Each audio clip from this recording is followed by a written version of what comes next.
Salut, c'est Rémi, j'espère que vous allez bien. On se retrouve dans cette vidéo aujourd'hui pour répondre à une question qu'un client m'a posée qui est de baisse d'activité. Qu'est-ce que je dois faire? Qu'est-ce que je peux faire par rapport à cette baisse d'activité? Donc la question s'est posée par rapport au Covid-19 par exemple. Donc là, il y a une énorme baisse d'activité pour beaucoup de chefs d'entreprise que j'avais dans mon entourage. Moi, en l'occurrence, j'ai pas eu de baisse d'activité, j'ai même eu une hausse d'activité, donc j'ai recruté 4 personnes suite à ce confinement. Mais malheureusement, beaucoup d'entreprises ont subi un gros crash par rapport à leur activité parce que du coup, ils n'avaient pas forcément de trésorerie de côté. Donc déjà, mon premier conseil pour éviter tout ça, c'est de mettre de la trésorerie de côté, de créer un business qui génère de l'argent de manière récurrente. Peu importe si vous avez des clients ou pas, vous allez avoir un fonds de commerce, de la trésorerie qui va rentrer et qui va être stocké pour les cas vraiment très particuliers. Donc la question à se poser premièrement, c'est quelle est la cause de cette baisse d'activité? Est-ce que c'est lié à l'actualité? Est-ce que je peux faire quelque chose pour améliorer cette baisse d'activité? Est-ce que j'en suis tributaire? Est-ce que vraiment j'ai quelque chose à faire par rapport à cette baisse d'activité? Donc déjà, ça c'est la première question à se poser. Ensuite, ce que vous pouvez faire, si vous avez une baisse d'activité, il faut relancer vos clients. Vous pouvez, donc si c'est pas forcément lié à l'activité et que vous pouvez essayer de faire quelque chose pour avoir un surplus d'activité ou du moins essayer de limiter la casse, vous pouvez relancer toutes les personnes que vous avez envoyé des devis. Moi, je relance strictement personne, j'ai vraiment pas le temps et je travaille qu'avec des personnes qui sont très motivées. Donc du coup, vous pouvez relancer toutes les personnes sur lesquelles vous avez envoyé un devis. Vous pouvez également les personnes qui sont en attente de paiement.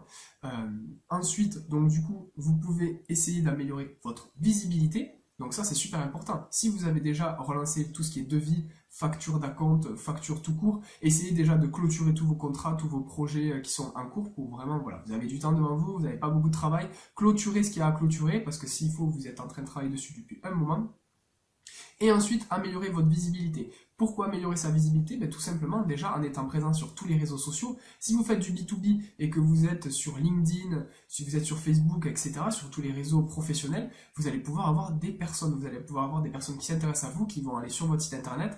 Vous allez pouvoir gagner en visibilité et avoir des prospects et des clients. Donc, travailler votre visibilité, c'est super important. Donc, vous avez premièrement les réseaux sociaux. Ensuite, vous avez le référencement naturel. Donc, c'est-à-dire, vous avez un site internet, vous faites en sorte qu'il soit visible naturellement. Quand on tape le mot-clé de votre thématique, si par exemple, vous êtes un maître d'œuvre à Toulouse, vous faites en sorte de ressortir sur ce mot-clé-là pour pouvoir avoir du business naturellement. Même quand vous avez une baisse d'activité, si c'est hors période confinement par exemple, vous allez pouvoir avoir des personnes qui vont vous appeler, qui vont s'intéresser à vous, qui vont aller sur votre site internet et qui vont vous contacter pour vous faire travailler. Donc ça c'est super important, la visibilité sur les réseaux sociaux, la visibilité sur les moteurs de recherche, donc naturel.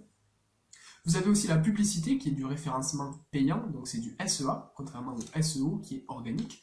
Le SEA du coup qui est du référencement payant, c'est passer par des régies publicitaires. Vous pouvez passer par des régies publicitaires si vous avez une baisse d'activité, par exemple avec Google, Instagram, LinkedIn, Facebook, etc. Vous pouvez aller sur ces moteurs de recherche, enfin sur tous ces réseaux sociaux. Vous mettez votre site internet ou ce que vous voulez mettre en avant, votre page Facebook, un post, une vidéo, etc. Vous essayez de vendre vos services, vous n'êtes pas forcément obligé de vous filmer, mais vous mettez en avant votre entreprise et que vous avez quelque chose à offrir de mieux que les autres, etc.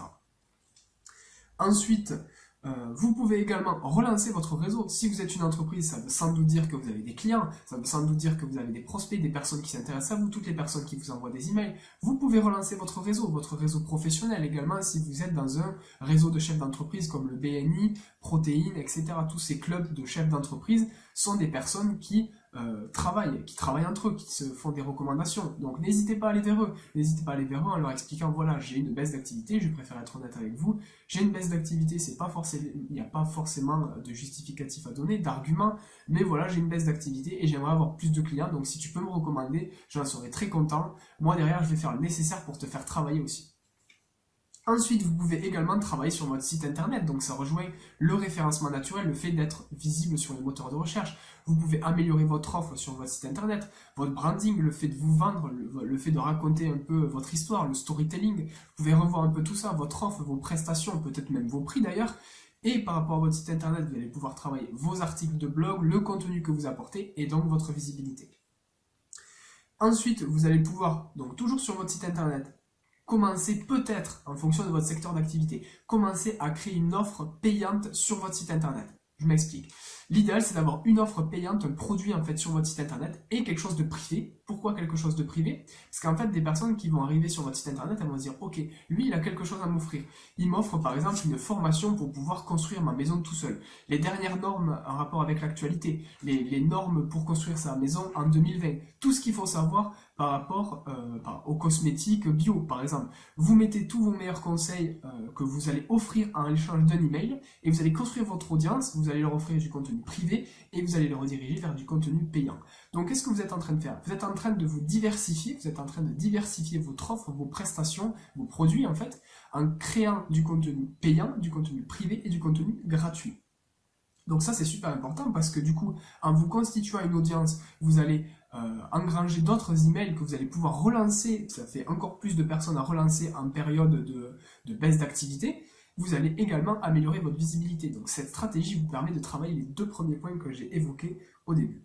Ensuite, vous allez pouvoir, donc si vous avez du temps devant vous, travailler tout ce qui est automatisation, c'est-à-dire que voilà, moi ce que je fais souvent avec mes clients, c'est qu'on se pose à leur bureau, on ouvre les ordinateurs, on se dit, ok, qu'est-ce qui te prend du temps? Qu'est-ce qui te prend du temps dans ton entreprise? Ben moi, dans mon entreprise, c'est faire le point à chaque fois sur tous les kilomètres que j'ai fait avec tous mes employés. C'est à chaque fois faire des feuilles, à chaque fois pour tous les chantiers qu'ils ont réalisés. Alors moi, ce qui me prend énormément de temps, c'est de publier du coup mes articles de blog sur tous les réseaux sociaux. Ça me prend un temps monstrueux. Répondre à tout le monde sur les réseaux sociaux, etc. Même rédiger du contenu. Donc qu'est-ce que tu peux m'apporter? Qu'est-ce que je peux mettre en place pour pouvoir gagner du temps et mettre en place de l'automatisation? Vous pouvez également le faire, il n'y a aucun problème avec ça. Et vous allez gagner du temps, vous allez mettre en place des process, et ces process vont vous faire gagner énormément de temps pour pouvoir vous focaliser sur ce qui est important pour vous, c'est-à-dire votre entreprise, votre travail, la technicité que vous allez apporter, la valeur ajoutée que vous allez apporter, et le fait d'avoir des clients, tout simplement. Enfin, vous allez pouvoir mettre en avant, revoir vos contrats. Donc moi au tout début j'avais pas du tout de contrat, je me suis dit bon ben ok, je me lance, j'ai pas de contrat, c'est pas très grave. Au final je me suis rendu compte qu'en travaillant avec des très grosses entreprises, il fallait des contrats, il fallait que ça soit carré, parce que voilà, les grosses entreprises ont certaines attentes et s'attendent à beaucoup de responsabilités en fonction de la personne qu'ils ont devant eux. Donc il faut des contrats très très précis, très très calés, que ça soit en termes de durée, de prix, de prestations, de limite de prestations, il faut tout détailler. Donc vous pouvez mettre ça et vous pouvez vous dire, parce que derrière ça peut vous protéger en cas de litige avec votre client. Donc voilà, on a fait le tour de tout ce que vous pouvez faire en période de baisse d'activité. Vous allez déjà, quand vous aurez abordé tous ces points, votre activité sera relancée et il n'y aura aucun problème avec ça. Si vous voulez aller encore plus loin, je vous invite à vous abonner à cette chaîne YouTube, à liker ou pas d'ailleurs cette vidéo, me dire votre retour dans les commentaires. Si vous avez d'autres points à aborder ou que vous voulez que j'aborde dans les commentaires, n'hésitez pas à me le dire, je suis prêt à vous répondre, il n'y a aucun problème avec ça. Ensuite, donc, vous abonnez à cette chaîne YouTube et ensuite, je vous propose en description de cette vidéo un guide complet où je vous explique comment créer son site internet et avoir ses premiers clients de manière automatique et naturelle. Donc, n'hésitez pas à aller voir dans la description, je vous offre tout ça par email et on se dit à bientôt.